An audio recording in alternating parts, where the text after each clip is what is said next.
Nunca imaginé que una simple parada para ver cómo estaba mi yerno pudiera cambiarlo todo. La tarde era fría, el tímido sol se escondía tras las nubes, pero algo me atraía hacia su casa. Al llegar, vi el coche de mi mujer aparcado junto a la verja, un Audi plateado brillante que en teoría debería estar en nuestro garaje. El corazón me latía con fuerza, un frío presentimiento me invadió. Me quedé quieto, sin apenas respirar, y me acerqué lentamente a la ventana, intentando no hacer ruido. Lo que oí dentro fue el sonido que me paralizó el mundo. En cuanto ese viejo firme el papeleo, todo saldrá según lo previsto, dijo una voz femenina firme y fría. Era Clara. Su voz entraba por la ventana como un cuchillo afilado. Permanecí inmóvil dentro del coche, aparcado frente a la casa de mi hija Camila. Las llaves seguían puestas. Apenas 5 minutos antes la había llamado para sorprenderla, queriendo invitarla a cenar. «Papá, no estoy en casa», respondió emocionada. «Pero Rodrigo está allí, arreglando unos papeles». Y allí estaba el Audi de Clara, aparcado tranquilamente en la entrada, como si nada pasara. Apagué el motor, con las piernas temblorosas, y me acerqué a la ventana. Miré por una rendija de la cortina y lo vi todo con claridad. Mi esposa, con la que llevo 25 años casado, estaba cómodamente reclinada en el sofá, como si la casa fuera suya. Y mi yerno, con esa sonrisa de suficiencia que siempre me irritaba, estaba apoyado en la estantería. «Todo va según lo previsto», dijo. «En julio, pediremos el divorcio alegando diferencias irreparables. Según la nueva legislación de la provincia de Córdoba, recibirás la mitad de los bienes acumulados durante el matrimonio, más una pensión vitalicia». Soltó una risita tenue, el mismo tono que antes me parecía encantador. «Solo la constructora vale unos 15 millones», añadió. «Y luego está la casa, el terreno, las inversiones. En total, casi 25 millones». Me temblaban las manos. Agarré el móvil y empecé a grabar justo cuando Rodrigo continuaba con su discurso improvisado de abogado. «Lo mejor es que confía ciegamente en nosotros. No tiene ni idea de que ya lo tenemos todo planeado. Extractos bancarios, escrituras, tasaciones de empresas, todo copiado. Él mismo entregó las llaves del imperio». 25 años fingiendo ser la esposa perfecta, dijo Clara, mirándose las uñas pintadas. Aguantando sus aburridas historias sobre la construcción, fingiendo interés en las nóminas de los empleados. «Dios mío», suspiró, «este hombre todavía cree que lo amo». Un crujido seco bajo mi pie, una ramita que se quebraba.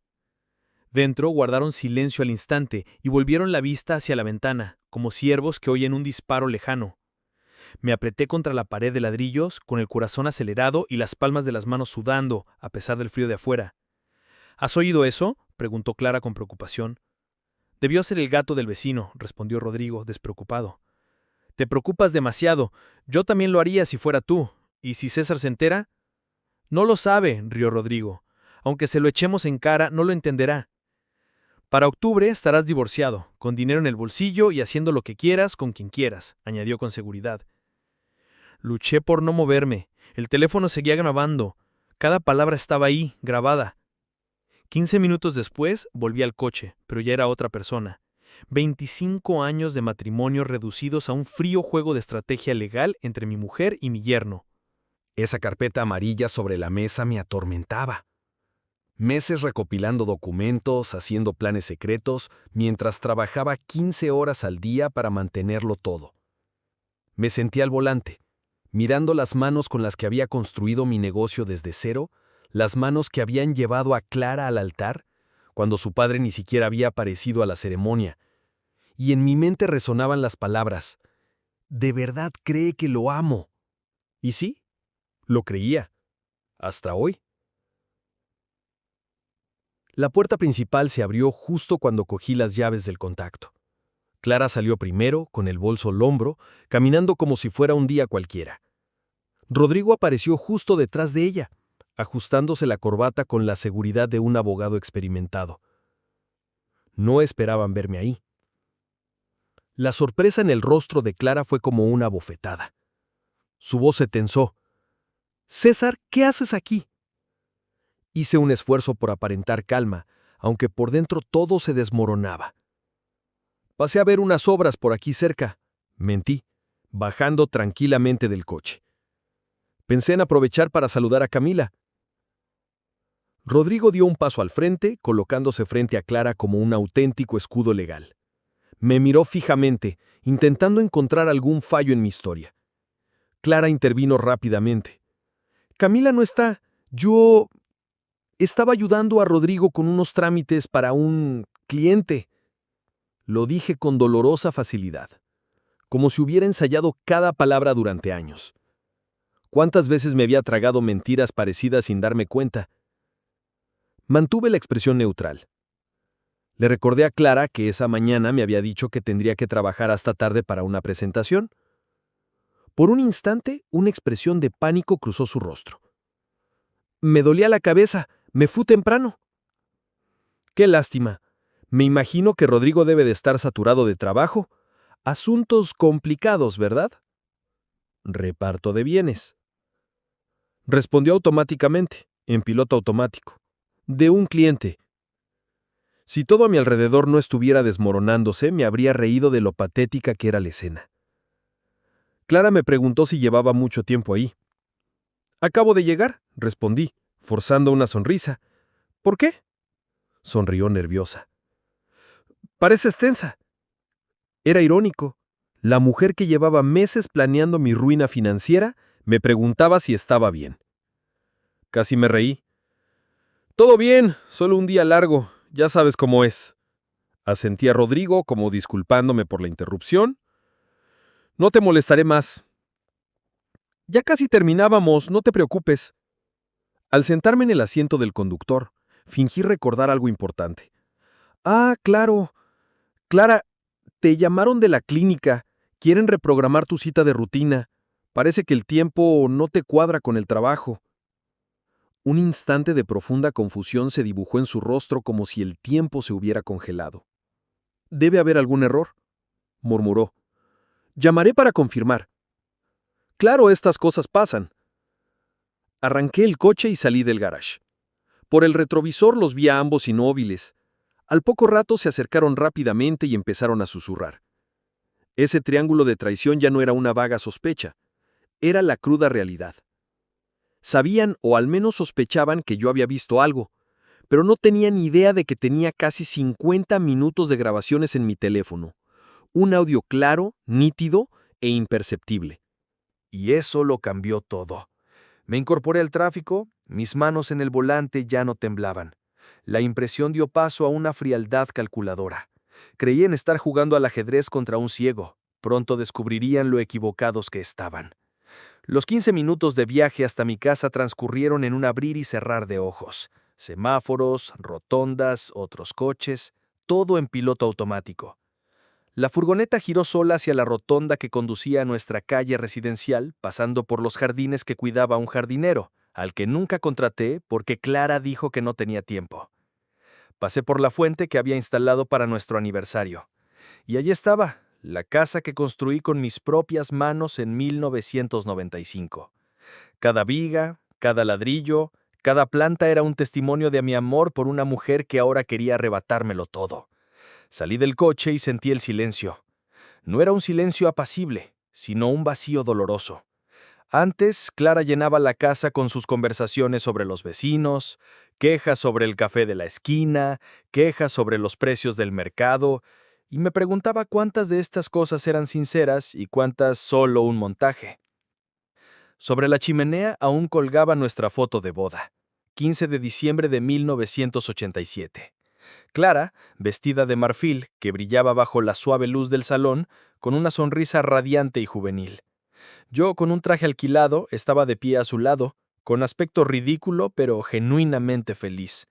Tenía 22 años.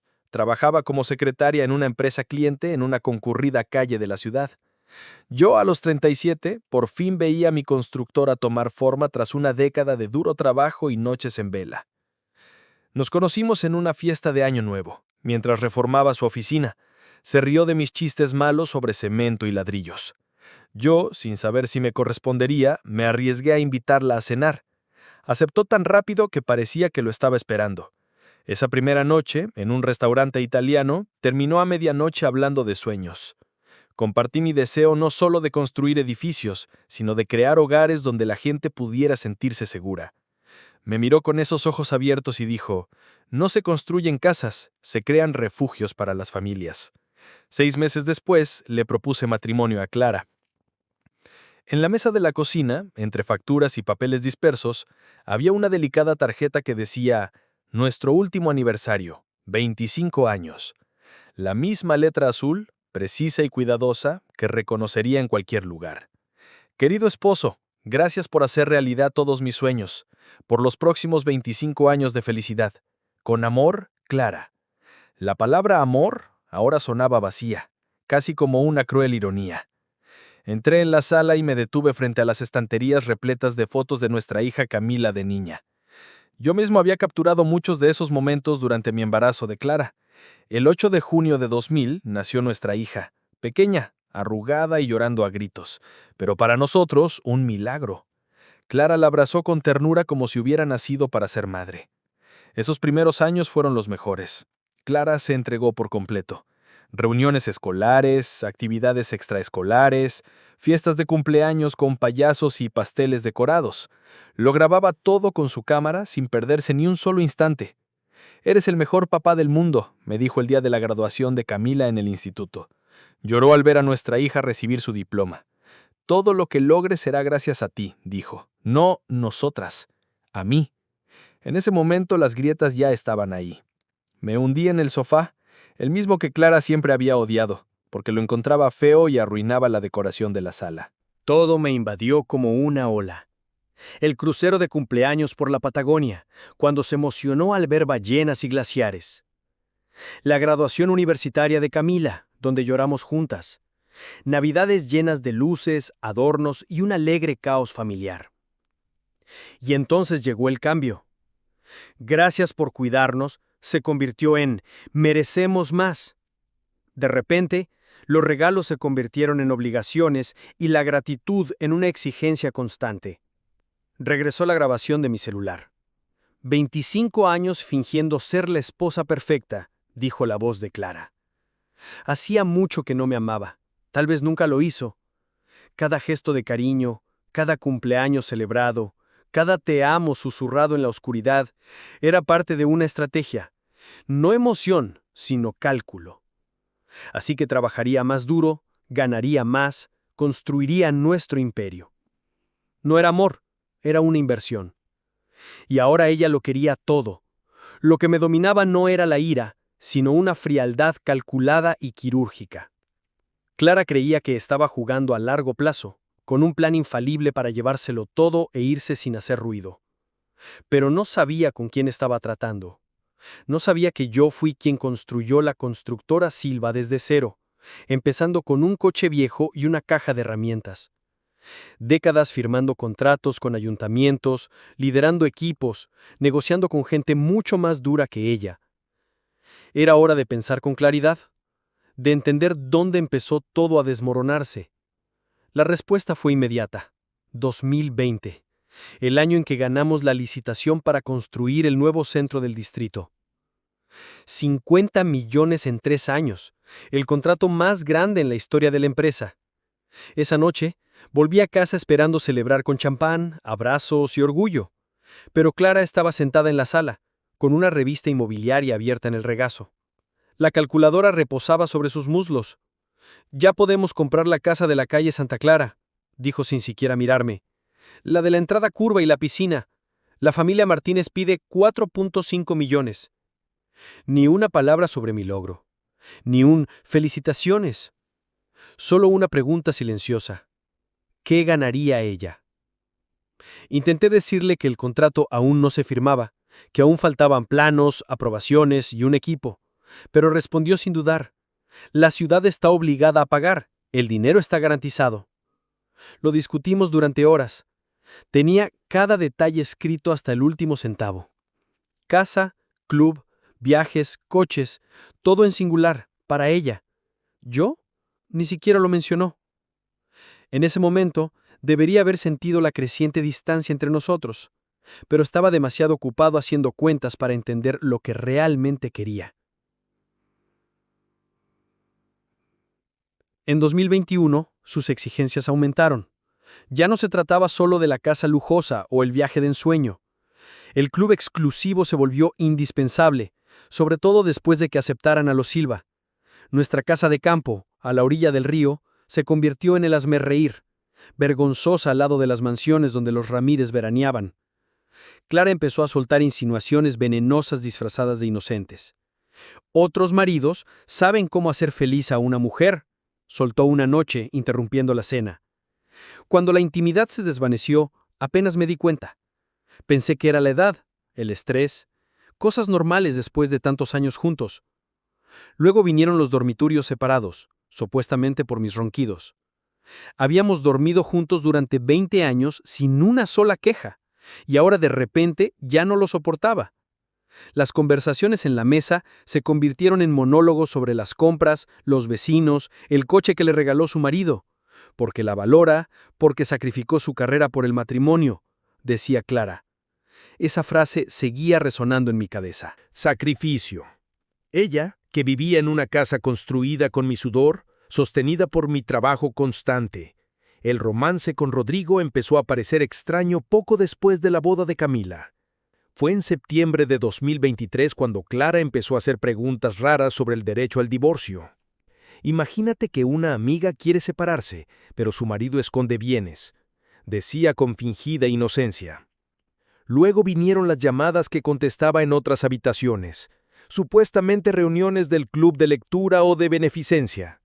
¿Cuántas de esas eran en realidad sobre libros? Lo escuché todo de nuevo, la grabación, la risa de Clara, diciendo que había pasado 25 años fingiendo ser la esposa perfecta. Sus constantes preguntas sobre mi empresa, su insistencia en cuentas conjuntas, aunque mantenía tarjetas separadas y transferencias ocultas. Mientras yo construía nuestro futuro, ella calculó cuánto podría quitarme sin dejar rastro. Pero cometió un error fatal. Olvidó con quién estaba casada. Me levanté del sofá y fui directo a mi oficina, el corazón palpitante de mi trabajo. Había 35 años de contratos, balances y licencias almacenados. Todo lo que Clara creía haber escaneado y copiado sin que me diera cuenta. Pero lo que realmente importaba no estaba ahí, a simple vista. Tomé mi celular y busqué el nombre de la única persona que sabía cómo devolverme el control. Maximiliano Charnov, mi contador, mi socio de toda la vida. El único que conocía las estructuras legales que había creado años atrás. Legales, perfectas, pero imposibles de rastrear para alguien como Clara. Era el momento de la llamada que lo cambiaría todo. 3 días de intenso trabajo habían transformado mi oficina en un auténtico centro de mando. 2 portátiles estaban abiertos sobre el escritorio de roble que había construido con mis propias manos hacía más de una década. En las pantallas, cuentas bancarias, documentos legales, certificados de propiedad. Las páginas amarillas de mis cuadernos llenaban el escritorio, repletas de columnas de activos, cronogramas, vulnerabilidades y estrategias de presión. Me afeité con cuidado, me puse el traje azul marino que, según Clara, me hacía más respetable, y las gafas de leer que, según ella, me daban una mirada seria. Es curioso cómo la conmoción por la traición se convierte en frialdad calculadora cuando pasas 35 años dirigiendo una empresa y negociando con burócratas. Maximiliano fue más servicial de lo que esperaba. Las estructuras fiscales que creamos para optimizar los impuestos se convirtieron en una fortaleza invisible contra Clara. Ella creía estar husmeando tras la fachada, pero el oro estaba enterrado. Pero Clara tampoco perdió el tiempo. Revisé sus transacciones bancarias y encontré más de 47,000 pesos transferidos en 8 meses a una cuenta conjunta, cuyo titular era, por supuesto, Rodrigo. En otras palabras, no solo era su amante y cómplice legal, sino también su socio financiero. Almuerzos caros en el club Los Álamos, sesiones de spa, compras lujosas que coincidían con sus sesiones de lectura. Cada gasto era una pista, una clara señal de que alguien se preparaba para su nueva vida. Como ese bolso de diseñador, que costó más de 120,000 pesos, comprado el mismo día que, por la mañana, Clara se quejaba del precio del salmón en el mercado. Rodrigo, por su parte, no estaba mucho mejor. Sus amigos del sector de la construcción me dijeron que estaba sumido en deudas, Debía más de $180,000 en préstamos estudiantiles y el alquiler de la oficina, solo por apariencias, superaba los $280,000 al mes. Se promocionaba como un abogado de éxito, pero sus proveedores ya lo tenían en la lista negra. Este tipo actúa como si tuviera Hacienda encima, dijo un viejo colega. Debía más de 2 millones a contratistas. Les prometió a todos, pero lo pagó a nadie. Incluso el Colegio de Abogados de Brasil recibió 2 denuncias éticas contra él por irregularidades financieras. Incluso cuando se presentan, manchas como esta no desaparecen fácilmente en el ámbito legal. Me recosté en la silla, mirando el mapa de pruebas extendido frente a mí. Clara y Rodrigo me subestimaron. Pensaron que estaba demasiado ocupado, distraído, demasiado cansado para darme cuenta de lo que estaba sucediendo. Pero olvidaron que yo fui quien construyó la constructora Silva con un coche viejo y una caja de herramientas, y que sabía exactamente cómo protegerme. Entonces sonó el teléfono. El nombre que apareció en la pantalla me tensó los músculos. Camila. Hola papá, ¿cómo estás? Su voz era cautelosa, casi como si intentara calmar a alguien. Papá, ¿está todo bien entre tú y mamá? Quería preguntarle eso. Apreté el teléfono con fuerza. ¿Cuánto sabía? ¿Qué había notado? Fingí sorpresa. ¿Por qué esa pregunta? Dudó un momento. No sé. Mamá ha estado muy nerviosa por el dinero, aunque a tu empresa le va bien, ¿verdad? Y Rodrigo empezó a hacerme preguntas raras, como ¿cómo funciona tu empresa? ¿Quién está a cargo de qué? Me pareció un poco raro. Mi hija, psicóloga, ya había presentido el peligro. Le dije que quizá era solo curiosidad, que Clara podría estar preocupada por su estabilidad. Puede ser, murmuró. Pero si pasa algo grave, ¿me prometes que me lo dirás? La pregunta me desgarró el alma. ¿Decirle a mi hija que su madre y su marido conspiraban para destruirme? ¿Que todo era mentira? Claro, hija, lo prometo. Colgamos. Me quedé mirando el teléfono pensativa. Si Rodrigo estaba usando a Camila como fuente, el plan era aún más complejo de lo que imaginaba. Era hora de darles exactamente lo que querían, pero a mi manera. Ese mismo día, recibí una llamada de mi contadora de confianza, compañera de trabajo durante más de 10 años. Su voz, precisa como siempre, sonaba firme. César, los documentos de protección de activos están listos. Cuando mencionaste la reestructuración, analicé las opciones y encontré una solución muy sólida. Hizo una pausa. El silencio fue un reconocimiento tácito de lo que no era necesario decir. Tengo razón en pensar que no se trata de una herencia, ¿verdad? Exactamente. Es una situación más compleja. Lo entiendo. Las amenazas que vienen desde dentro del hogar siempre son las más sensibles. He ayudado a otros clientes en estas circunstancias. Sé qué hacer. Para el mediodía todo estará registrado. A partir de ese momento, nadie podrá tocar un céntimo sin dejar rastro legal. A las 10 de la mañana, ya estaba sentado en la sala de reuniones del banco, cara a cara con Timur Baranov, gerente regional y socio de torneos de golf desde hace mucho tiempo. El ambiente era impecable. Café recién colado, muebles relucientes, un ambiente profesional. Le entregué una carpeta voluminosa y le dije, necesito una congelación preventiva completa de todas las cuentas conjuntas, incluidas las tarjetas familiares y las líneas de crédito. Todo debe congelarse hasta que se confirme personalmente la identidad de los titulares de las cuentas. Arqueó una ceja. ¿Toda la estructura? ¿Sin excepción? ¿Puedo preguntar por qué? Sonreí discretamente. No es necesario. Firmé los documentos y en menos de una hora todos los involucrados recibirían notificaciones. Nadie podía mover ni un céntimo sin presentarse personalmente en la sucursal, con sus documentos y firmas verificadas. A las 11:47, el sistema de seguridad bloqueó el acceso a todas las cuentas. A las 12:03, se rechazó un intento de transacción. En ese preciso momento, estaba revisando el presupuesto de una obra en las afueras de Rosario. A las 12:50 p.m. sonó mi celular. Era Clara. César, ¿sabes qué pasa con nuestras cuentas? Intenté pagar en el club y la tarjeta fue rechazada. Llamé al banco y me dijeron que todo estaba bloqueado. ¿Sabes algo? Ni una palabra sobre la cuenta compartida con Rodrigo. Ninguna mención de los 47,000 pesos transferidos. Ni rastros de confesión. Solo una sorpresa preparada. ¿Bloqueada? ¡Qué raro! ¿Qué te dijeron?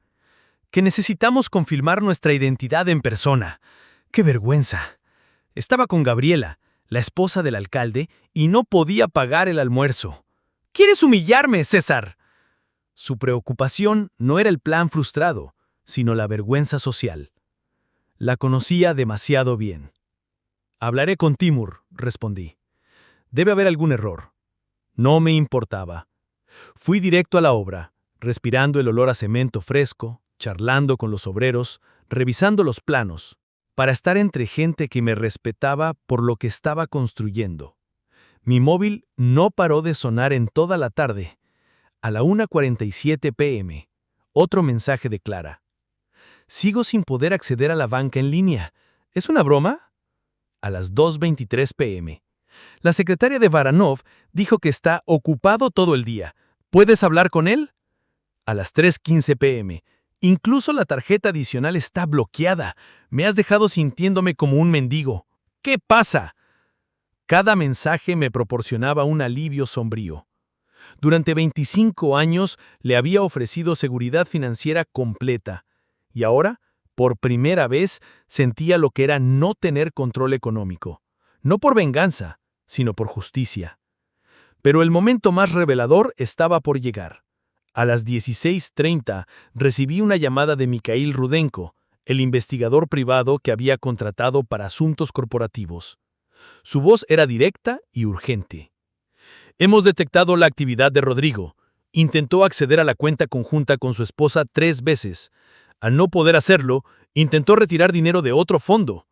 ¿De qué fondo?, pregunté tenso. Del fondo de educación de tu nieta. Rodrigo es el administrador, pero claro, también está bloqueado, como pediste. ¿Y su reacción? Estaba furioso, amenazando con demandas, gritándole al banco. Estaba fuera de sí. Era el típico abogado arrogante que acababa de perder su última baza. A las 18:00 ya estaba en casa, revisándolo todo en el ordenador. Todas las cuentas bloqueadas, todas las tarjetas desactivadas, pagos automáticos bajo mi control. Clara estaba limitada al dinero que tenía en efectivo. Todo era perfectamente legal. Un esposo protegiendo sus bienes comunes ante un conflicto inminente.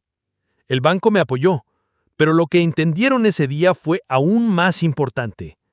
El hombre al que intentaban acorralar ya no estaba a la defensiva. Ahora jugaba en igualdad de condiciones y con muchas mejores cartas. A las 18:47, el teléfono volvió a sonar. Era Clara. Su voz por primera vez no transmitía irritación ni desaprobación, sino desesperación. Sabía que este momento llegaría, cuando la máscara de víctima cayera y emergiera la verdadera urgencia. Era hora de ver cómo los cómplices se atacaban entre sí, ahora que el plan había fracasado. Contraté a Eduardo, un antiguo compañero de colegio, dueño del edificio donde Rodrigo alquilaba su oficina. Eduardo lo vigilaba todo de cerca. Había gente encubierta, conectada por los viejos conductos de ventilación que aún servían de comunicación entre algunas oficinas. Era parte de nuestro plan. Clara hizo una llamada ahí mismo en la acera frente a nuestra casa. Rodrigo, necesitamos hablar urgentemente. Todo salió mal. En el piso 14, la luz de la oficina de Rodrigo brillaba. Por la ventana, 2 figuras se movían con papeles esparcidos por el escritorio. Sus cuerpos hablaban por ellos. Tensión, nerviosismo, caos. A través de los conductos captamos fragmentos de su conversación. Clara estaba temblando. Rodrigo lo sabe todo. Lo bloqueó todo. Ni siquiera pude llenar el tanque. La respuesta de Rodrigo fue cortante. No es casualidad. Debió haber escuchado nuestra conversación el día que vino a mi casa. Definitivamente escuchó algo.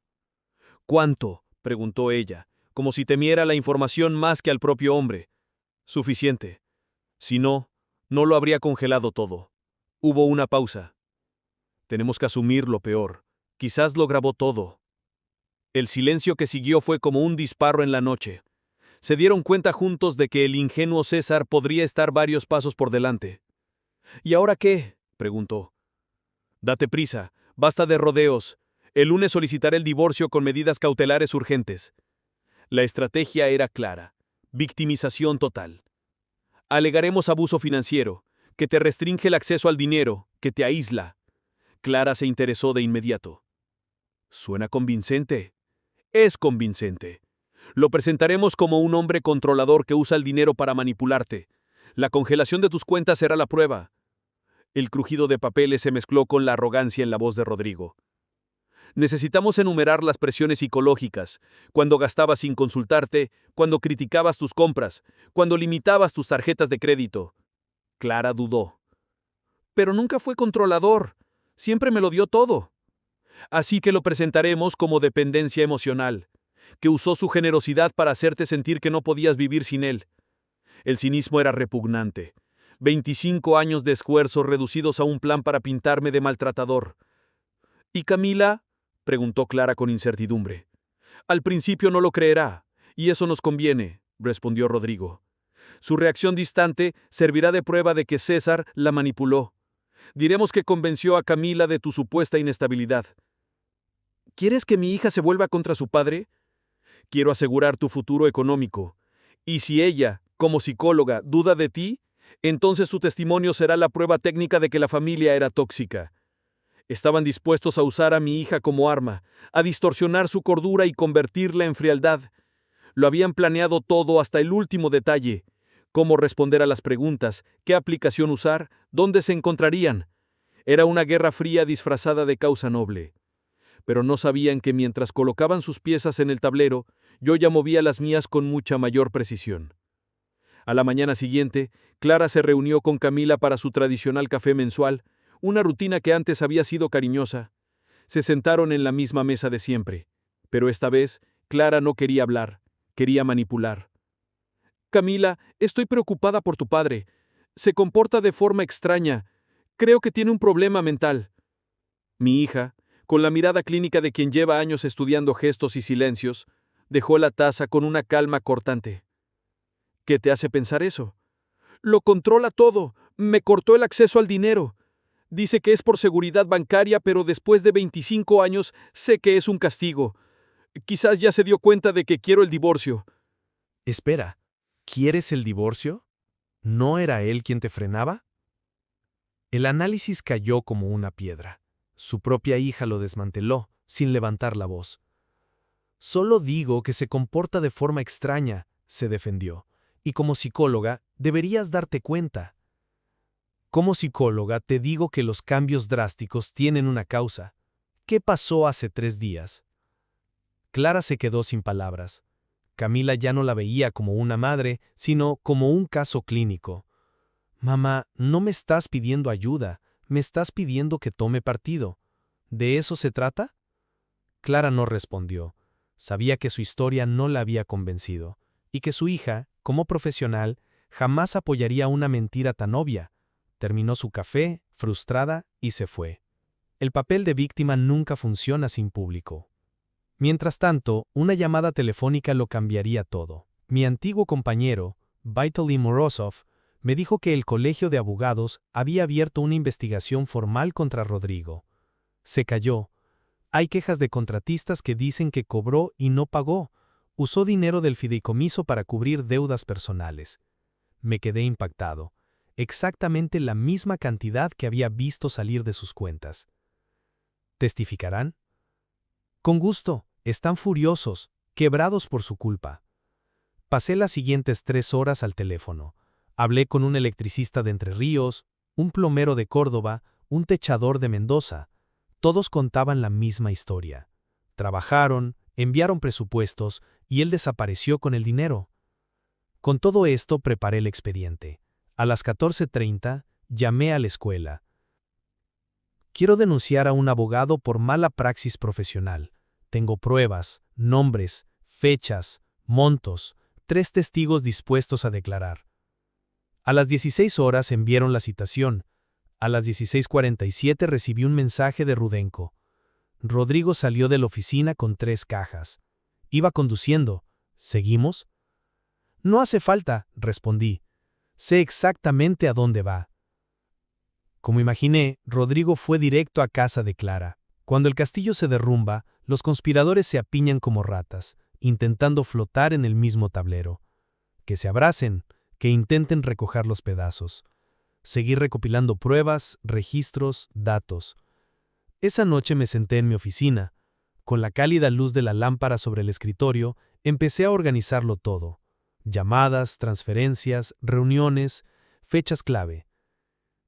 Era un tablero de estrategia donde por fin las piezas encajaban. Lo tenía todo, solo faltaba decidir cuándo y cómo dar el golpe final. Entonces llegó la notificación. Un correo electrónico de mi contable. Asunto, borrador de respuesta, estrategia número 2. Abrí el expediente. Una estrategia de defensa legal rigurosa que lo abarcaba todo, desde la división de bienes hasta posibles escenarios de escalada legal. En la última página, un resumen. Si la parte contraria utiliza acusaciones de violencia emocional o abuso económico, se recomienda presentar una reconvención basada en evidencia de presión psicológica, intentos ilegítimos de apropiación de bienes y manipulación de la descendencia para obtener un beneficio económico. No era solo defensa, era una espada, era un escudo, era justicia. Minutos después, un mensaje de Camila. Papá, mamá está gritando como loca, dice que le declaraste la guerra. ¿Qué pasa? Me detuve antes de responder. No podía contarle todo. Tranquila, hija, son cosas de adultos, todo estará bien. No insistió, pero sabía que ya presentía que la estructura familiar que conocía se desmoronaba ante sus ojos. El lunes a las 9:14 a.m. sonó el teléfono. Señor César, le informamos del juzgado de familia que su esposa ha solicitado el divorcio con medidas cautelares de seguridad económica y emocional. Debe comparecer en la audiencia preliminar este miércoles. No me sorprendió. Clara actuó con rapidez, temiendo ser descubierta de antemano. 10 minutos después, me llamó el departamento administrativo de mi empresa. César, Clara exige una transferencia de 70,000 pesos a su tarjeta. Dice que es su obligación. ¿Qué hacemos? Nada se mueve sin mi orden escrita. Entendido. Cerré la ventana de la oficina y respiré hondo. Brillaba el sol. Era un lunes más, pero la guerra oficial acababa de empezar. Miércoles 10:27 a.m., sala número 4. Pocos periodistas ocupaban los últimos bancos. 2 abogados estaban sentados a la mesa. Clara tenía el aire de una santa martirizada, con los brazos cruzados y los ojos rojos por las lágrimas calculadas. A su lado estaba Rodrigo con su maletín, vestido con el traje que usaba cuando quería aparentar éxito. Entré, saludé al juez con un leve gesto de la mano y me senté junto a Svetlana, mi abogada, quien me entregó una carpeta con el protocolo de la audiencia. Los cargos ya estaban enumerados: presión moral, aislamiento financiero, amenazas al bienestar psicológico. El juez abrió la sesión y le pidió a Clara que presentara su caso. Su voz temblaba, pero sus lágrimas eran perfectamente calibradas. Mi esposo me cortó todo acceso al dinero. No puedo comprar comida. Se niega a hablarme. Es frío y distante. Me siento atrapada. Me puse de pie cuando el juez me preguntó por mi postura. Su señoría, los fondos mencionados están en cuentas conjuntas. El bloqueo se impuso mediante procedimientos bancarios legales debido a la sospecha de intento de malversación no autorizada. Tengo pruebas de estas sospechas. Le entregué una carpeta. En la primera página, el comprobante de la transferencia de 47,000 pesos de Clara a la cuenta personal de Rodrigo. En la segunda, el recibo de la compra de un bolso de lujo realizado el mismo día que me pidió dinero para los medicamentos de su madre. En el tercero, la transcripción de una conversación grabada, donde ambos planean presentarme como abusador para quitarme todo. El juez arqueó las cejas. ¿Esta es su prueba? Sí, su señoría. Y también presenté una denuncia ante el Colegio de Abogados contra el representante legal aquí presente. Está siendo investigado por malversación de fondos fiduciarios y otras irregularidades financieras. Rodrigo se removió en su silla. El juez lo miró fijamente. ¿Confirma la existencia de una cuenta conjunta con la señora Clara? Eso no es relevante para esta audiencia, su señoría. El enfoque debería estar en la conducta del señor César. Si usted maneja fondos relacionados con las partes en conflicto, entonces es directamente relevante. Clara comenzó a inquietarse. No sabía que esto tendría consecuencias legales. Solo quería algo de independencia. ¿Independencia?, repitió el juez. Entonces, ¿por qué transfirió el dinero a su abogado? Ella permaneció en silencio. El abogado le entregó otro volumen al juez. También tenemos registros de transferencias repetidas al mismo destinatario por un total de más de 300,000 pesos en 8 meses, así como grabaciones donde planean presentar al señor César como una persona violenta para obtener ventajas económicas en el juicio. El juez miró a Clara con seriedad. Se rechaza la solicitud de medidas cautelares. El juicio de divorcio se pospone un mes. Ambas partes deben presentar un informe detallado de cuentas, propiedades, transacciones y comunicaciones de los últimos 12 meses.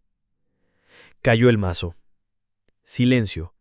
Camila finalmente comprendió que su propia madre la engañaba con su esposo. Llamó a César entre lágrimas. «Papá, no puedo creerlo». «Quieren desmantelar nuestra familia, hija», continué con voz firme, pero llena de cariño.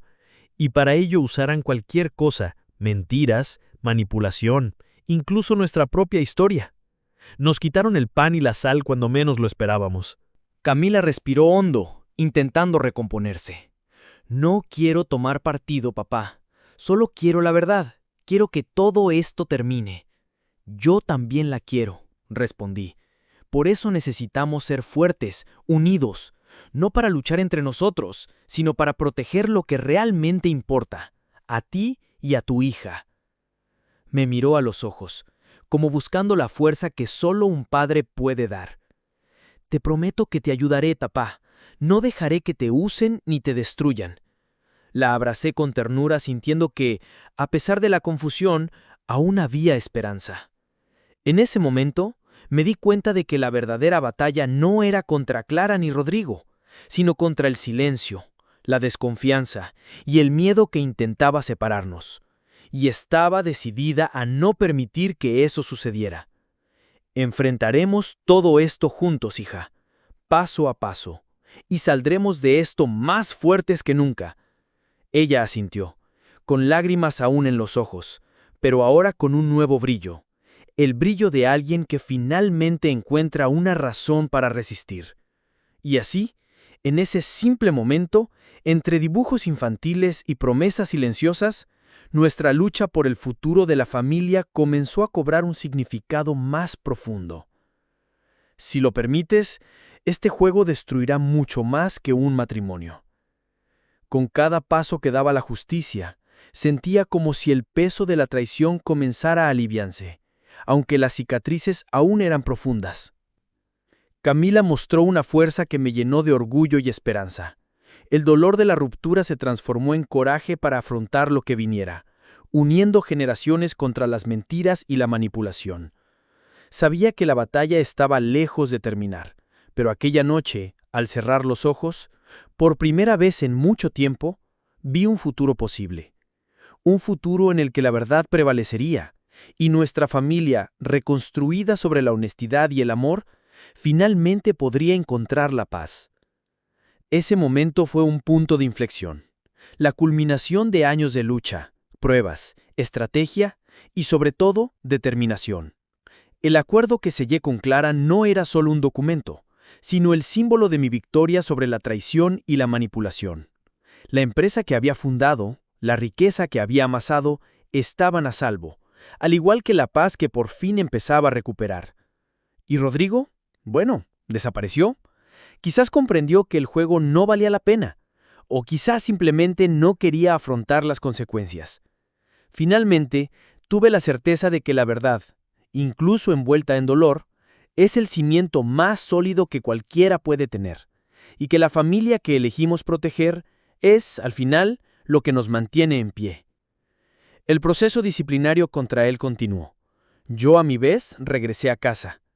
Me senté frente a la chimenea, la misma donde, años atrás, tomamos el té cuando nació nuestra hija. Pensé, no perdí, sobreviví.